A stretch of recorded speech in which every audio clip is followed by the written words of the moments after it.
Olá pessoal, na aula de hoje falaremos sobre o tecido ósseo. Essa aula será dividida em duas partes. Nessa primeira parte falaremos sobre as características gerais do tecido ósseo, a composição da matriz extracelular e a estrutura histológica do osso. Vamos lá então? Características gerais do tecido ósseo. Conceito de tecido ósseo.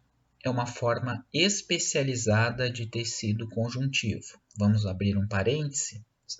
Sendo uma forma especializada de tecido conjuntivo, lembraremos da origem do tecido ósseo. O tecido ósseo, então, como é uma forma especializada de tecido conjuntivo, se origina a partir do mesênquima embrionário, especificamente de células mesenquimais indiferenciadas. Estas células mesenquimais indiferenciadas, então, em um determinado momento, em locais específicos, vão dar origem a células chamadas de osteoblastos, que são as principais células do tecido ósseo. Esses osteoblastos são responsáveis pela síntese dos componentes que vão formar a matriz extracelular do tecido ósseo. Esta matriz extracelular, ela é um pouco diferente. Ela é mineralizada. O fosfato de cálcio presente na matriz extracelular está sob a forma de cristais de hidroxiapatita, o que faz com que o tecido ósseo seja extremamente rígido e resistente. Lembrando então o tecido ósseo como sendo uma forma especializada de tecido conjuntivo, tem uma origem comum aos demais tecidos conjuntivos estudados por nós. Como característica, é um tecido extremamente rígido, capaz de fornecer suporte e proteção a determinados órgãos do nosso corpo, como, por exemplo, o coração e os pulmões, que são protegidos pelas costelas, assim como o cérebro, que é protegido pelos ossos da caixa craniana. Também tem uma função fisiológica, pois serve como o principal local de armazenamento para o cálcio e o fosfato. Tanto o cálcio como o fosfato podem ser mobilizados a partir da matriz óssea e captados pela corrente sanguínea.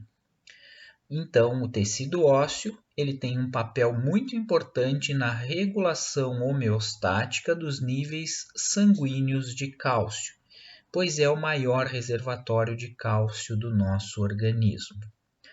Então, nesta imagem, vocês veem os ossos que formam o corpo humano, e esses ossos eles são formados, na sua maior parte, por tecido ósseo. Composição da matriz extracelular. O principal componente estrutural da matriz extracelular do tecido ósseo é o colágeno do tipo 1 e, em menor extensão, colágeno do tipo 5, assim como quantidades residuais de colágeno 2, 11 e 13.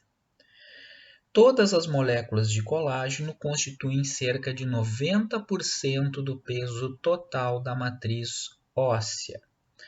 Então, o principal componente estrutural da matriz extracelular do tecido ósseo é o colágeno. Como o colágeno do tipo 1 é o encontrado em maior quantidade e este colágeno forma fibras, então as fibras colágenas elas estão presentes em grande quantidade na matriz extracelular do tecido ósseo, sendo estas fibras os componentes predominantes presentes na matriz. Também outras proteínas fazem parte da matriz óssea, constituindo a substância fundamental. Então, 10% do peso da matriz extracelular do tecido ósseo corresponde à substância fundamental. Essas proteínas são essenciais para o desenvolvimento, para o crescimento, remodelação e também para o reparo ósseo. 4 grupos principais de proteínas não colagenosas formam a matriz extracelular. Macromoléculas de proteoglicanas, já estudadas por nós, apresentam um eixo proteico principal associado a cadeias colaterais de glicosaminoglicanas, que pode ser a hialurona, o sulfato de condroitina e o sulfato de queratina. Elas estão ligadas de forma covalente a esse eixo proteico. Essas proteoglicanas, né, contribuem para a força compressiva do osso e são responsáveis por ligar os fatores de crescimento e também podem inibir a mineralização quando necessário. As glicoproteínas multiadesivas são responsáveis pela ligação das células ósseas e fibras de colágeno e também a substância fundamental mineralizada. São exemplos de glicoproteínas multiadesivas, a osteonectina, que liga moléculas de colágeno aos cristais de hidroxiapatita, contribuindo para a mineralização da matriz óssea, a osteopontina, que medeia a ligação de células ósseas com componentes da matriz extracelular, e as cialoproteínas do tipo 1 e 2, que medeiam a fixação da célula e iniciam a formação do fosfato de cálcio no processo de mineralização. Proteínas potássio dependentes específicas do osso, temos como principal exemplo a osteocalcina, que captura o cálcio da circulação sanguínea e atrai e também estimula osteoclastos no processo de remodelação óssea. E finalmente temos os fatores de crescimento e algumas citocinas, que são pequenas proteínas reguladoras. Como principal exemplo, podemos ter as proteínas morfogênicas ósseas, as BMPs, que induzem a diferenciação de células mesenquimais em osteoblastos. A BMP7 humana recombinante, chamada também de proteína osteogênica, é muito utilizada clinicamente para induzir o crescimento ósseo após cirurgias. Então, saibam que o principal componente da matriz extracelular do tecido ósseo é o colágeno do tipo 1, que forma fibras. Então, a matriz óssea é formada basicamente por fibras colágenas calcificadas. E também uma pequena parte da matriz formada por substância fundamental. Na matriz óssea existem espaços chamados de lacunas, contendo células ósseas chamadas de osteócitos.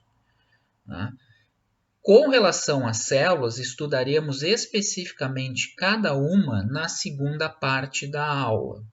Porém, já salientamos aqui a presença dessas células. Os osteócitos, então, estão presentes no interior da matriz óssea, ocupando lacunas, já que a matriz óssea é rígida.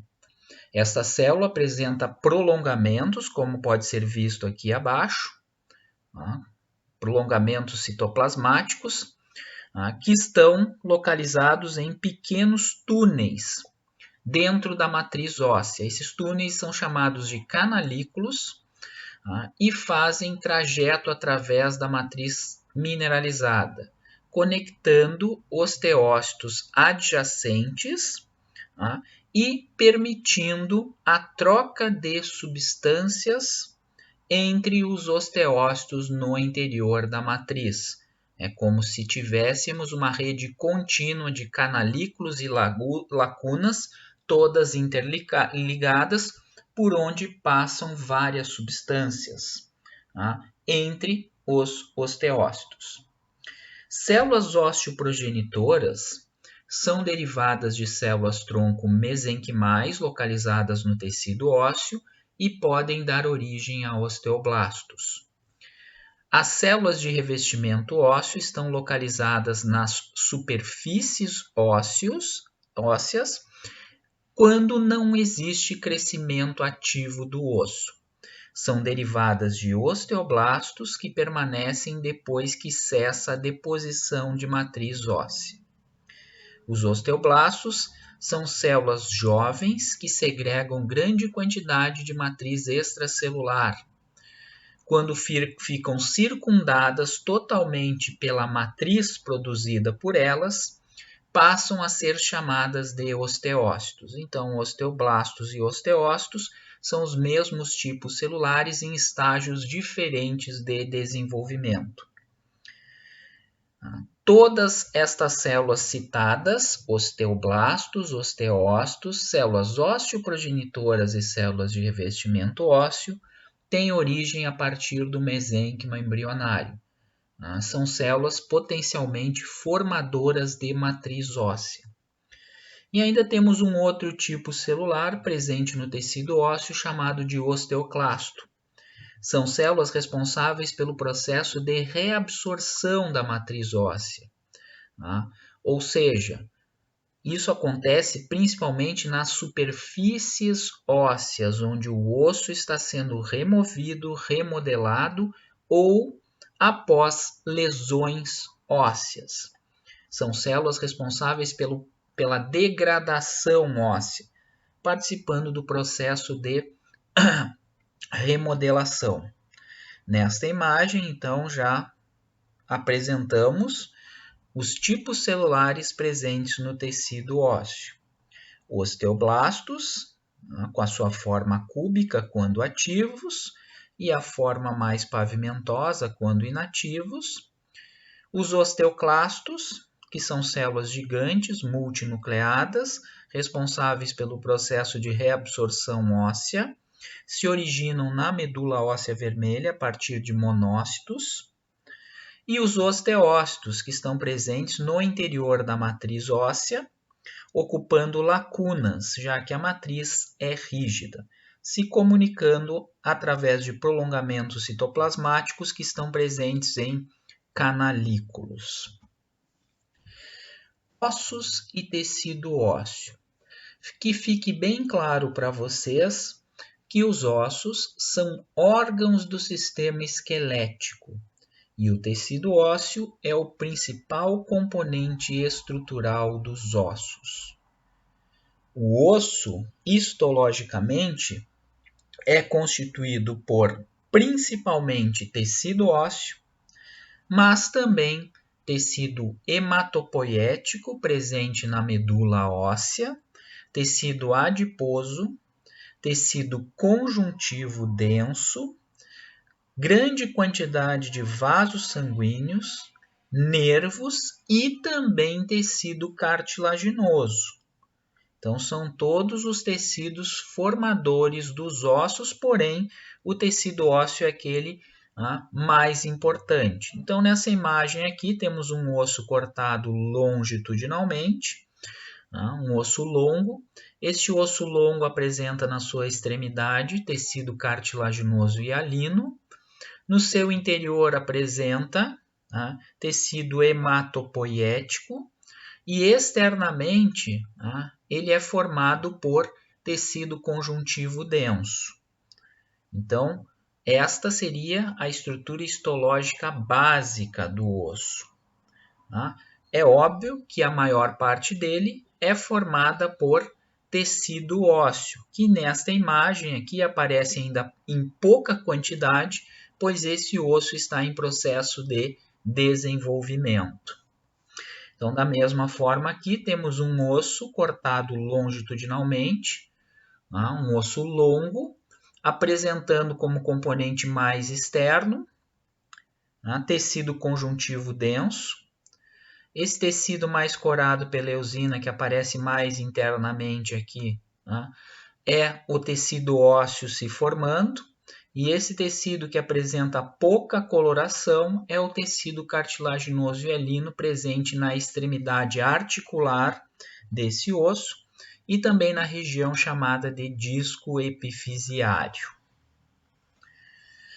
Classificação dos ossos de acordo com a estrutura.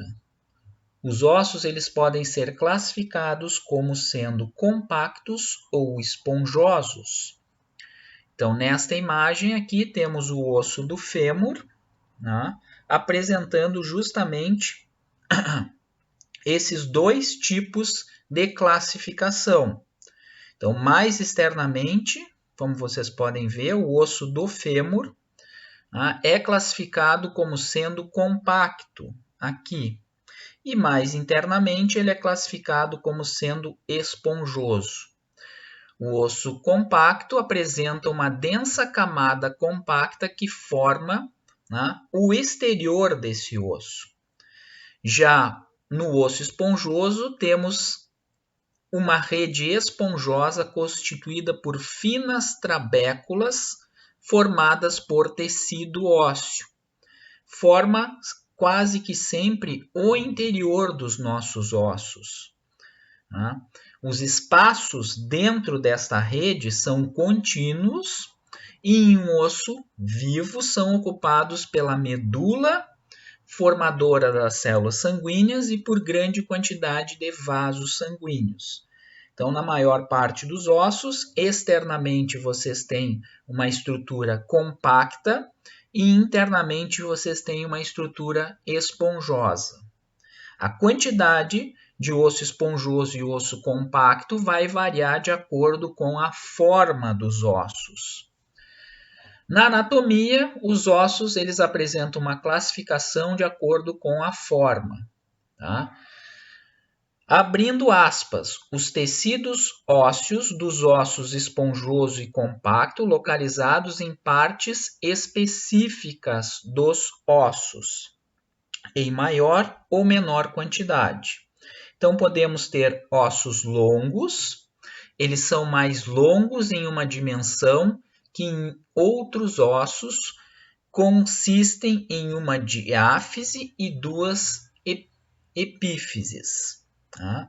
Então, aqui temos um osso longo, tem uma parte central chamada de diáfise e duas extremidades chamadas de epífises, que geralmente são as superfícies articulares desses ossos. Os ossos curtos são quase iguais em comprimentos e diâmetro, como por exemplo os ossos carpais da mão. Os ossos planos ou chatos são extremamente finos e semelhantes a placas. Os ossos que formam o capuz craniano e os ossos do externo são classificados desta forma. Tá? E os ossos irregulares, que possuem um formato variável, como por exemplo as vértebras. A quantidade de osso esponjoso e osso compacto vai variar nesses ossos. Por exemplo, nos ossos longos, a diáfise apresenta uma grande quantidade de osso compacto e uma menor quantidade de osso esponjoso. No interior da diáfise, na sua maior parte, temos a medula óssea vermelha, certo? A superfície articular das epífises nesses ossos longos é formada por tecido cartilaginoso hialino. A porção do osso entre a diáfise e a epífise é chamada de metáfise e se estende desde a diáfise até a linha epifisiária. Então, nos ossos longos existe uma grande cavidade cheia de medula óssea, chamada de medula ou cavidade medular, responsável pela formação das células sanguíneas em grande quantidade. Na diáfise, quase a totalidade da espessura do tecido ósseo é compacta, sendo que nas extremidades, ou seja, nas epífises, acontece o contrário. A maior parte do osso é esponjoso. Ossos curtos possuem uma casca de osso compacto e apresenta um osso esponjoso, tá? E um espaço medular no interior. Em geral, os ossos curtos formam as articulações móveis com os seus vizinhos. Estrutura histológica dos ossos. Primeiro, vamos falar sobre a superfície externa dos ossos.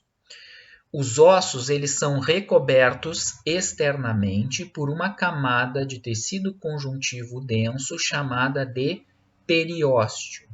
O periósteo não está presente nas áreas onde existem articulações. Tá? Nessas áreas, vocês têm tecido cartilaginoso hialino.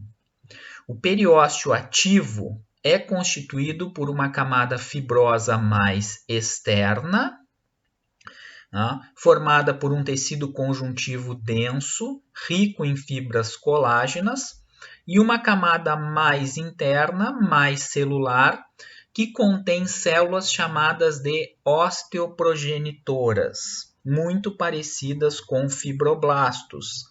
Aqui vocês podem ver estas células. Tá?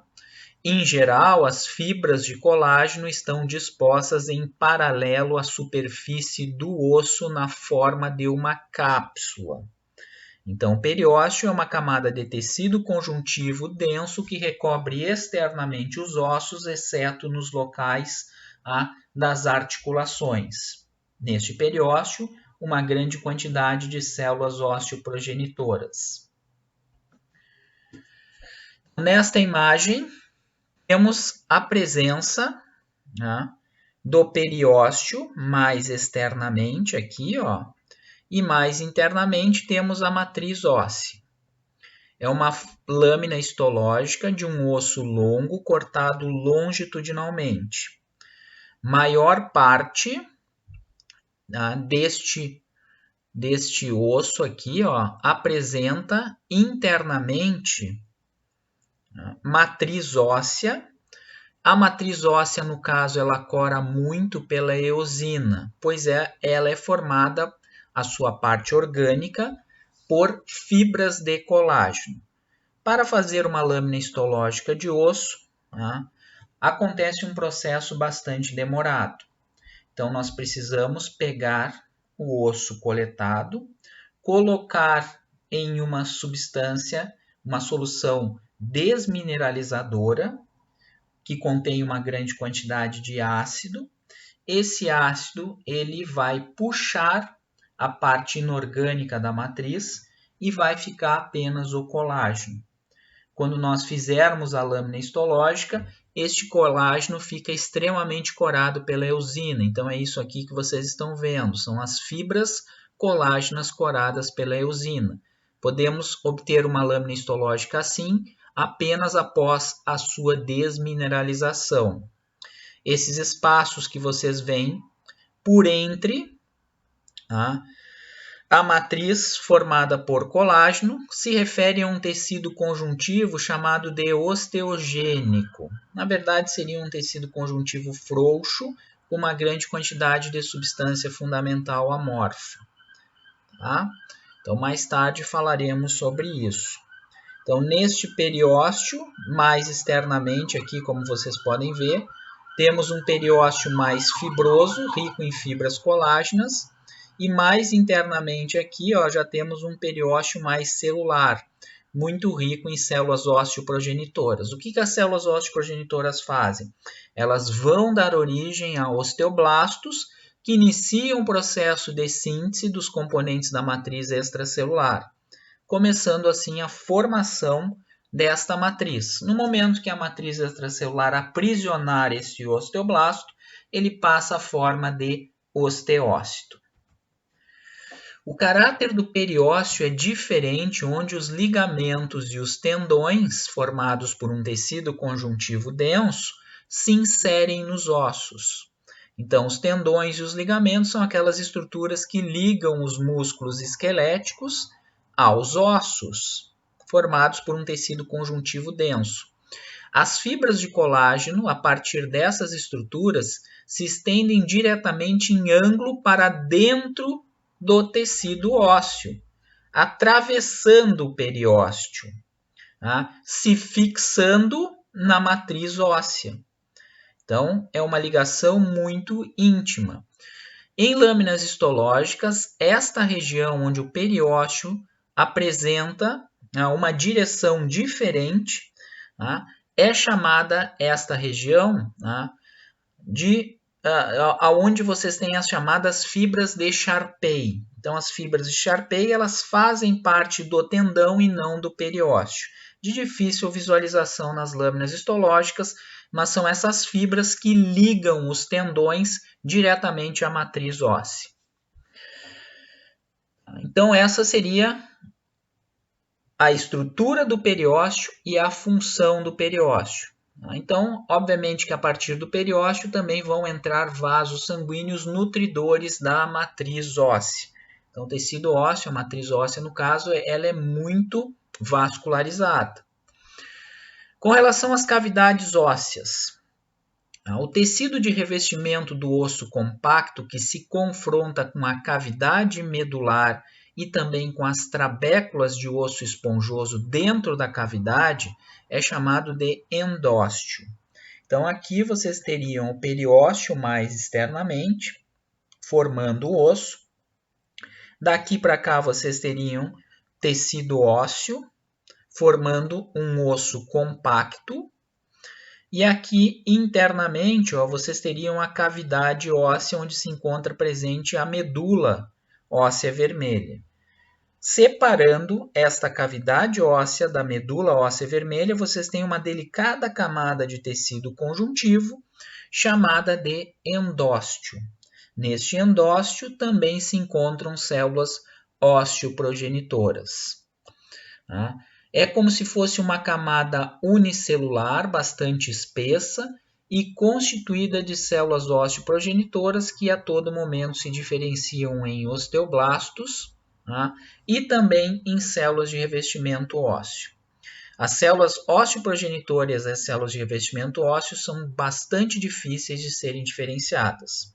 Elas são achatadas no formato, os núcleos são alongados, com aspectos citoplasmáticos indistinguíveis, também chamadas de células endostiais, assim como as células osteoprogenitoras do periósteo podem ser chamadas de células periosteais.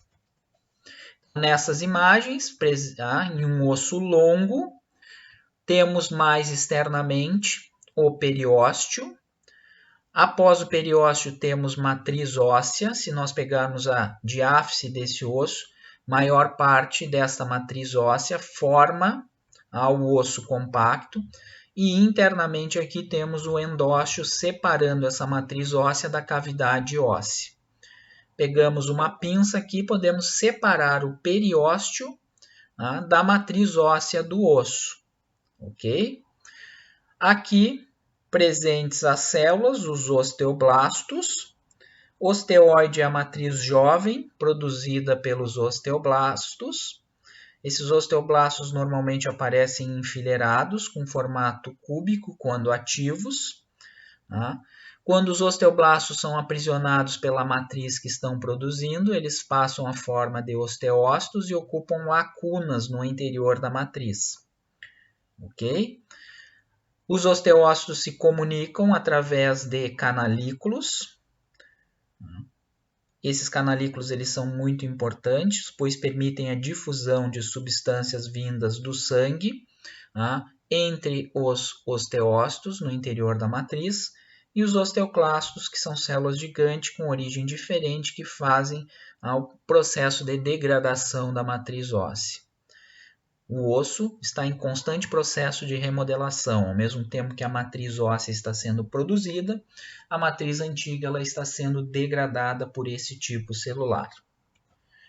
Então, nesta lâmina temos um osso compacto cortado longitudinalmente em um menor aumento, no caso o fêmur, apresentando a estrutura histológica, então, do osso, no caso do osso compacto. Então, mais externamente vamos ter o periósteo, bem corado pela eosina, pois é formado por fibras colágenas. Neste aumento não conseguimos visualizar as células ósseo-progenitoras, inclusive o periósteo ele se desgarrou da matriz óssea. Essa matriz óssea ela vai formar um osso compacto, extremamente corado pela eosina, pois é formado por fibras colágenas, em sua maior parte. No caso, esse osso ele teve que ser descalcificado para podermos fazer a lâmina histológica. Mais internamente, temos aqui a medula óssea vermelha, onde são formadas as células sanguíneas, e separando a matriz óssea da medula óssea vermelha, temos o endósteo, de difícil caracterização, pois é uma camada muito delgada, formada por células endostiais principalmente. Esta medula óssea vermelha é constituída por células sanguíneas em desenvolvimento nos diferentes estágios e também por uma rede de células e fibras reticulares que servem como plataforma de sustentação para vasos sanguíneos que estão em grande quantidade aí e também para células sanguíneas em desenvolvimento. À medida que o indivíduo cresce, a quantidade de medula não aumenta proporcionalmente ao crescimento ósseo. Tá? Nos estágios mais tardios do crescimento e também no adulto, quando diminui a formação das células sanguíneas pela medula óssea, o tecido na cavidade medular é constituído na sua maior parte por adipócitos. E a medula ela passa a ser chamada de amarela. Em resposta a determinados estímulos, como por exemplo uma hemorragia muito acentuada, pode haver uma reversão para a medula óssea vermelha. Nos adultos, a medula vermelha está normalmente restrita aos espaços de ossos esponjosos e em algumas localizações, como no externo e na crista ilíaca. Então, aqui vemos uma medula óssea ativa, com uma grande quantidade de células sanguíneas em formação. Os núcleos dessas células aparecem bem coradinhos pela hematoxilina e já com a formação de adipócitos uniloculares nesta medula. Posteriormente, os adipócitos eles vão apresentar-se em maior quantidade. Nesta imagem, vocês veem um osso longo ainda em processo de formação em um embrião. Então, o que está acontecendo aqui? Vejam bem, vocês têm o osso cortado longitudinalmente. Esta região aqui onde a seta está seria o periósteo que está se formando, já com deposição de matriz óssea corada pela eosina, pois apresenta fibras colágenas na sua constituição. Aqui da mesma forma, o periósteo se formando com matriz já produzida e no interior aqui temos, como esses pontinhos visualizados, células sanguíneas em desenvolvimento. Ok? As superfícies articulares desse futuro osso ainda são formadas quase que na sua totalidade por cartilagem hialina.